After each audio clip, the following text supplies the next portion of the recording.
O menino que viveu a liberdade interiorana de Minas e São Paulo se apaixonou cedo pelos mistérios do sertão. No Brasil dos anos 50, o sertão tinha muitos nomes e um sobrenome: Vilas Boas. Os irmãos Vilas Boas, os grandes sertanistas, herdeiros do Marechal Rondon, aquele que mostrou ao Brasil a sua fronteira a oeste. E que ela, como a costa marítima, também era habitada por povos milenares, os índios. Como seus heróis, o menino tornou-se indigenista. Andou, sobrevoou, navegou toda a Amazônia, contatando os primeiros povos do Brasil. A eles dedicou sua vida. Primeiro tentando levá-los a conviver com os brancos, o que se mostrou um desastre. Conheceu muitos povos isolados, ajudou a consolidar e foi presidente da Fundação Nacional do Índio. Demarcou as terras Yanomamis, brigou por mais territórios indígenas pela sua proteção e isolamento. Teve toda a sua vida na selva, 39 malárias e muitos amigos mortos tentando apaziguar brancos e índios. E assim como seus heróis Vilas Boas, acabou afastado das suas florestas pela burocracia política. Hoje defende que finalmente deixemos os índios que restam em paz, protegidos em reservas na selva de seus antepassados, longe da cobiça do homem civilizado que exterminou milhares de indivíduos e fez desaparecer para sempre centenas de povos, línguas, culturas, mitologias.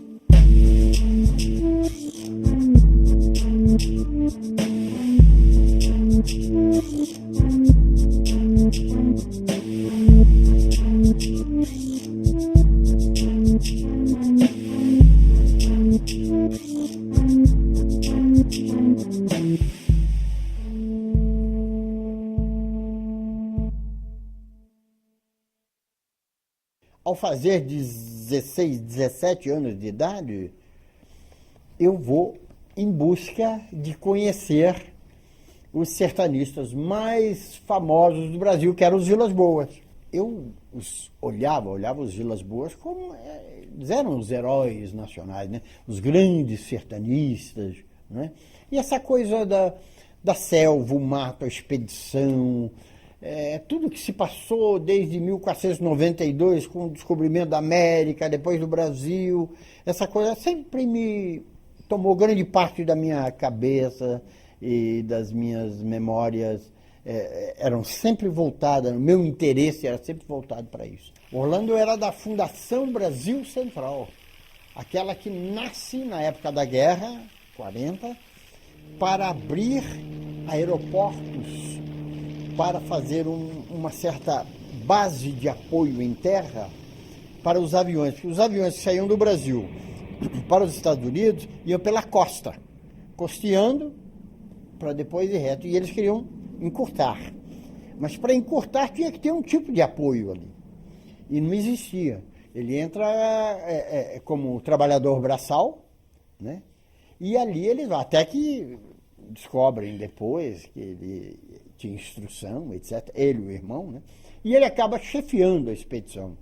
E nessa trajetória eles abrem vários lugares que se transformam em cidades, que aí estão no centro-oeste, né? Eu vou ao encontro deles, a gente se conhece, e eu fico em volta dele. Nesta fase toda, a Força Aérea Brasileira, né, estava muito presente. E nós tínhamos um avião que toda semana, uma semana saía de São Paulo, do Campo de Marte, outra semana saía do Rio de Janeiro. Então, esse avião fazia um percurso, vinha até o Brasil Central. E demorava 2 dias para chegar em Manaus. Era um C-47. Eu viajei muito nessas aeronaves, indo para o Parque do Xingu.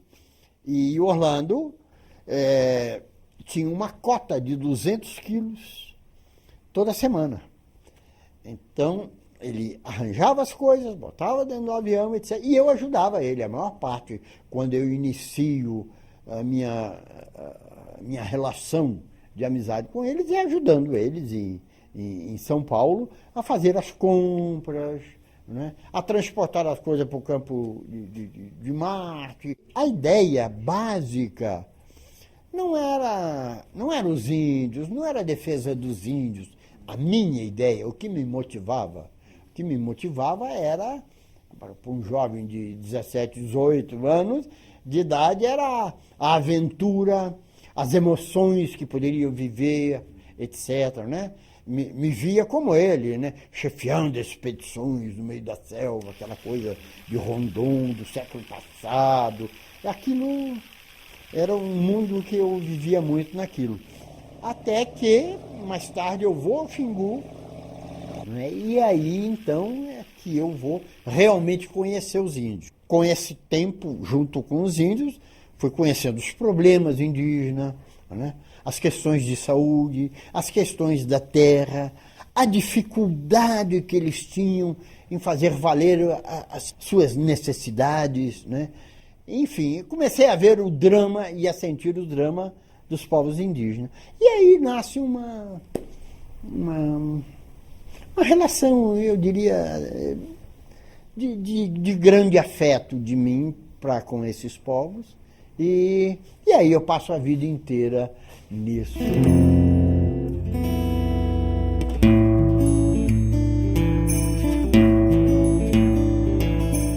O sentimento, primeiro, foi a mesma coisa que eu vi em várias outras pessoas mais tarde, que é o sentimento, ó como são inocentes, ó como são crianças, ó como não sabem nada. Isso era parte da minha desinformação, né? E todos os que vão e têm esse sentimento são pessoas que estão desinformadas, não sabem que estão diante de pessoas, homens, mulheres, senhoras, que têm um universo cultural muito grande, donos de uma língua, senhores de uma história muito interessante, muito mais larga no tempo do que a nossa. Nossa história tem 508, 9 anos aqui no Brasil, ou alguma coisa assim, né? Enquanto a deles é de milhares de anos. A história deles é muito mais longa e, portanto, mais enriquecida de detalhes. Os Kayapó, por exemplo, têm os grandes contadores de história, né? À noite, à beira da fogueira, assim, eles vão contando história e está todo mundo sentado em volta, né?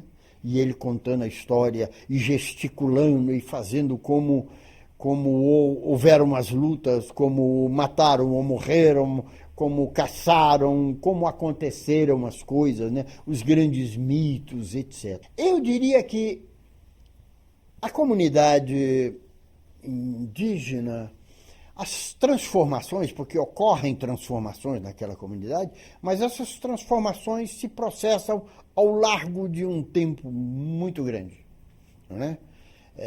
Às vezes, para mudar a ponta de uma flecha de osso para um pedaço de pau, são 500 anos fazendo experiências até encontrar aquilo que seja o correto, o melhor, né? E que fica bom e eficiente. Então, o mundo deles é um mundo que, assim, pronto. O mundo está pronto para ser vivido. Não tem grandes preocupações com a questão social deles no sentido, meu filho está nascendo, o que ele vai ser no futuro? Como será a vida dele? Não. Meu filho vai ser o que eu fui, o que meu pai foi, o outro foi, etc. Então, é um mundo onde as transformações se processam num ritmo muito vagaroso. Enquanto que o nosso é um mundo absolutamente inquieto e irrequieto. O que é verdade hoje, amanhã é totalmente desmentido. As transformações sociais, econômicas, políticas ocorrem numa velocidade extraordinária. E as nossas descobertas, a ciência, a tecnologia, a genética, enfim, o descobrimento do universo, do mundo inteiro, cada vez mais amplo. Então, veja só, a cabeça nossa como funciona, com toda essa movimentação, essa transformação permanente, constante, né?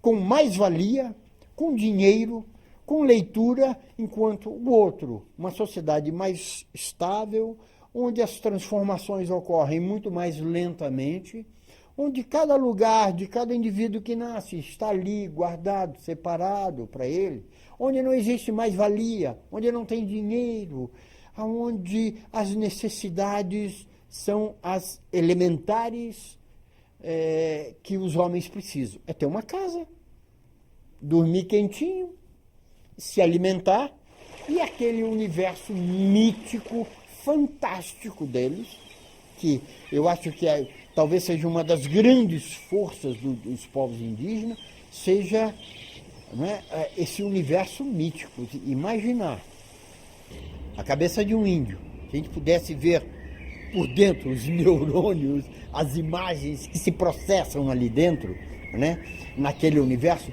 Eu digo isso porque a nossa ideia deles é de um mundo parado, o mundo só tem árvore, rio. O que esses caras pensam? O que eles fazem? Somente mais tarde, quando entram em confronto conosco, é que, ou em contato ou confronto, é que começa a aparecer novas necessidades que nós levamos a ele. A necessidade de vestir, de roupa, de ferramentas, de acesso, de estudar, de novas doenças que são introduzidas. Então, tudo isso altera aquele universo que estava... É uma violência... É uma violência terrível, né?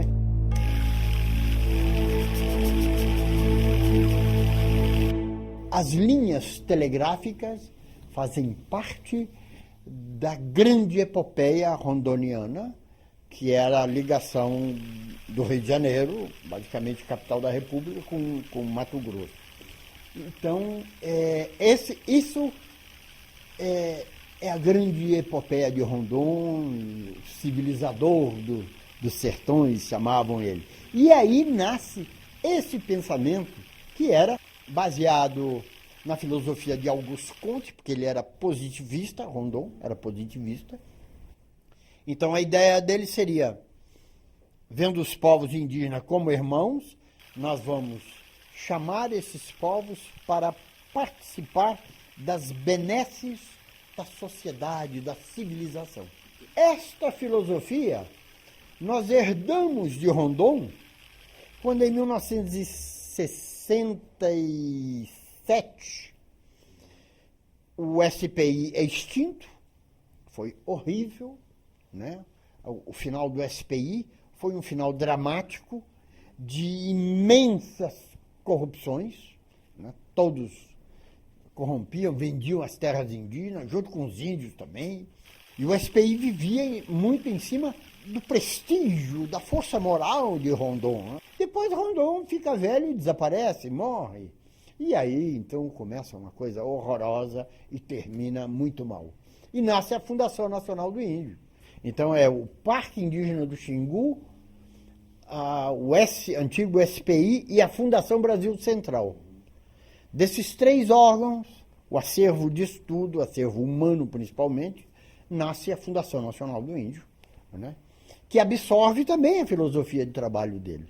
Então, se continuava buscando nas regiões mais longínquas do Brasil, mais distantes da selva amazônica, os últimos grupos que ainda estavam isolados, o ciclo das drogas do sertão, o ciclo da borracha, depois os ciclos mais modernos das grandes transnacional, transamazônica, perimetral norte, etc., que vão redescobrindo o Brasil atual, etc. E esses grupos são alcançados por essas frentes. E são frentes expansionistas. Então, toda a história deles, em que aparece